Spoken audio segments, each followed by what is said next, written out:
Hi,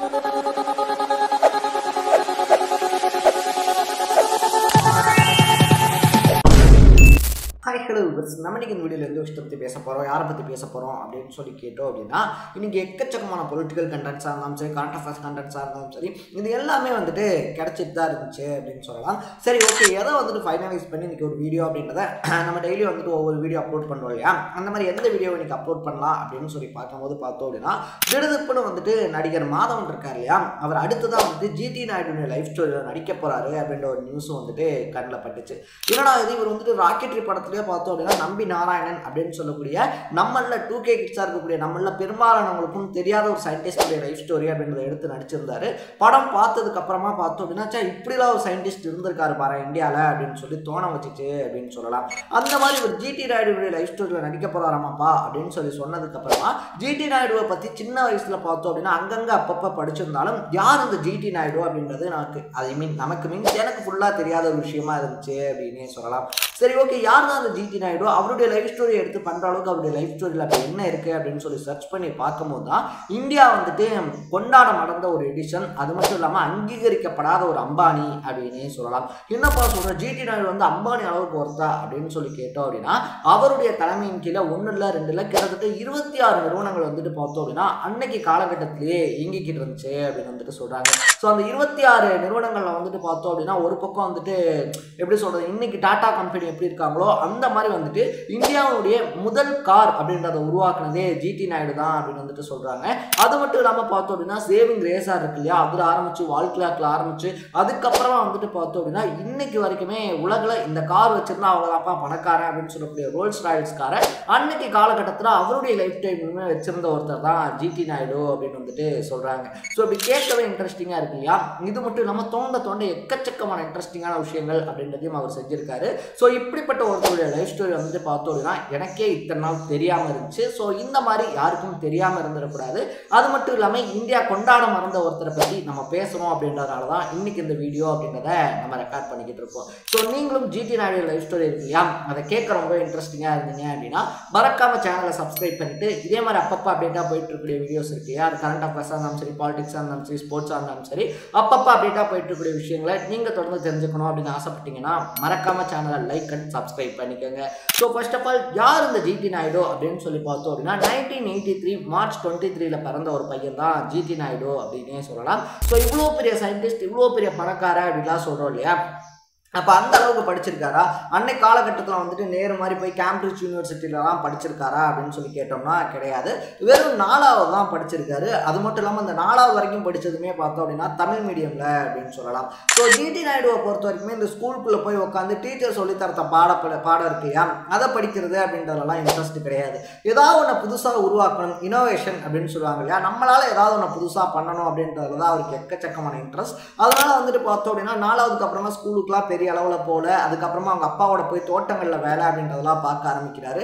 அப்படி ஒரு நாள் வேலை பார்த்துட்டு இருக்கும்போது பார்த்தோம் அப்படின்னா ஒரு பைக்கை ஒரு ஐரோப்பியர் வந்துட்டு ஓட்டிட்டு போகிறத பார்க்குறாரு. ஏன்னா அன்னைக்கு காலகட்டத்தில் அவங்ககிட்ட தான் இருந்துச்சு இல்லையா, என்னன்னா இந்த பைக்கு இப்படி வந்து ஓட்டிட்டு போகிறாங்க, இந்த பைக் எப்படி ஓட்டுறாங்க, எப்படி ஓடுதுன்றது தெரியலையே, ஓட்டுறது தெரியுது பட் இந்த பைக் எப்படி ஓடுதுன்றது தெரியலையே அப்படின்றதுனால என்ன பண்ணுறாருன்னா உடனடியாக போய் ஒரு ஹோட்டலில் வேலை செய்கிறாரு. என்னடா பைக் ஓட்டுறதுக்கும் வேலைக்கு சேர்றதுக்கும் என்ன அப்படின்னு சொல்லி கேட்கறதுக்கு இல்லையா.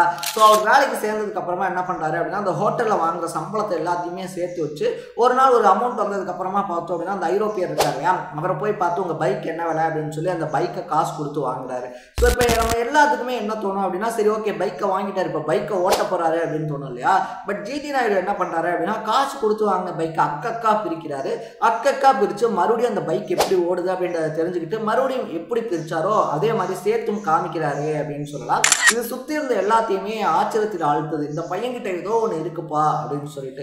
ஸோ இந்த மாதிரி வந்துட்டு பார்த்தோம் அப்படின்னா எக்கச்சக்கமான இன்ட்ரெஸ்டிங்கான விஷயங்கள், அன்எக்ஸ்பெக்டட் விஷயங்கள் அப்படின்றத அவர் பண்ணியிருக்காரு அப்படின்னு சொல்றாங்க.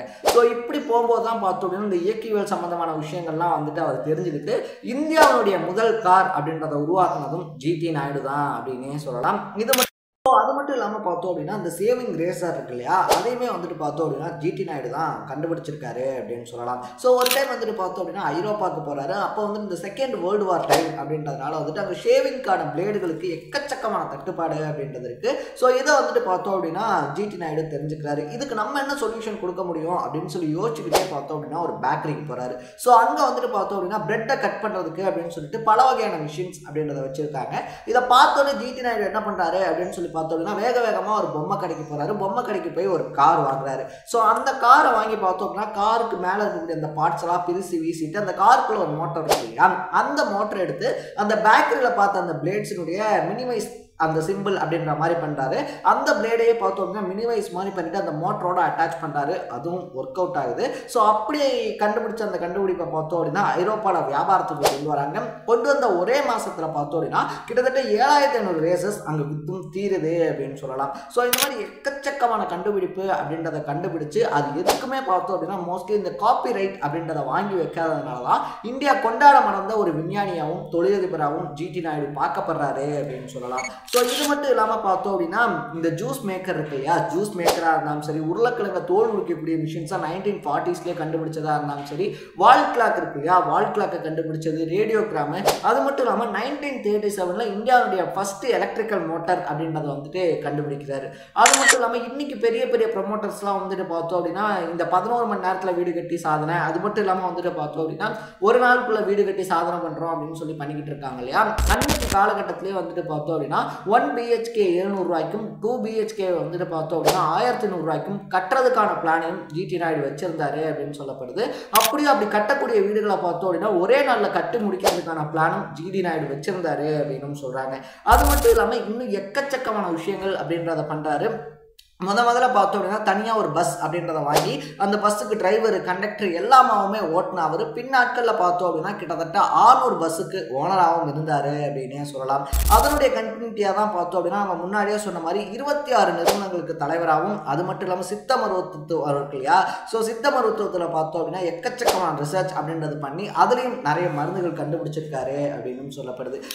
ஸோ இதில் தான் ஜிடி நாயுடு ஸ்பெஷலிஸ்ட் அப்படின்னு சொல்லி நம்ம எதுக்குள்ளேயுமே பார்த்தோம் அப்படின்னா ஜிடி நாயுடு இருக்கார் இல்லையா, அவரை அடக்கிட முடியாத அளவுக்கு எல்லா விஷயங்கள்லையுமே தன்னுடைய கண்டுபிடிப்பு அப்படின்றத கொடுத்துருக்காரு அப்படின்னு சொல்லலாம். ஸோ அவருடைய லைஃப் ஸ்டோரியில் தான் பார்த்தோம் அப்படின்னா இப்போ மாதவன் இருக்கார் இல்லையா, அவர் நடிக்க போகிறேன் அப்படின்னு சொல்லியும் அனௌன்ஸ் பண்ணியிருக்காரு. ஸோ ராக்கெட்ரி இருக்கு இல்லையா, ராக்கெட்ரி படத்தில் எப்படி நம்பி நாராயணனுடைய புகழ் அப்படின்றத வெளியே கொண்டு வந்தாரோ அதே மாதிரி இன்னை வரைக்குமே பலருக்கும் தெரியாத கொண்டாடப்பட வேண்டிய நாயகனாக இருக்கக்கூடிய ஜிடி நாயுடைய லைஃப் ஸ்டோரியிலையும் பர்ஃபெக்டாக சம்பவம் பண்ணுவாரு அப்படின்னு சொல்லி எனக்கு முழு நம்பிக்கை இருக்கு. நீங்க ஜிடி நாயுடுவை பத்தியும் அவருடைய கண்டுபிடிப்புகளை பத்தியும் என்ன நினைக்கிறீங்க அப்படின்றத கமெண்ட்ல போட்டு இதே மாதிரி அப்பப்போ அப்டேட்டா போயிட்டு இருக்கக்கூடிய விஷயங்கள், அது கரண்ட் அஃபேர்ஸாக இருந்தாலும் சரி, பாலிடிக்ஸாக இருந்தாலும் சரி, ஸ்போர்ட்ஸாக இருந்தாலும் சரி, அப்பப்போ அப்டேட்டா போயிட்டு இருக்கக்கூடிய விஷயங்களை நீங்க தொடர்ந்து தெரிஞ்சுக்கணும் அப்படின்னு ஆசைப்பட்டீங்கன்னா மறக்காம சேனலை ஃபாலோ அண்ட் சப்ஸ்கிரைப் பண்ணிக்கோங்க. நாளைக்கு இதே மாதிரி இன்னொரு இன்ட்ரெஸ்டிங்கான வீடியோட சந்திக்கலாம். தட பை பை.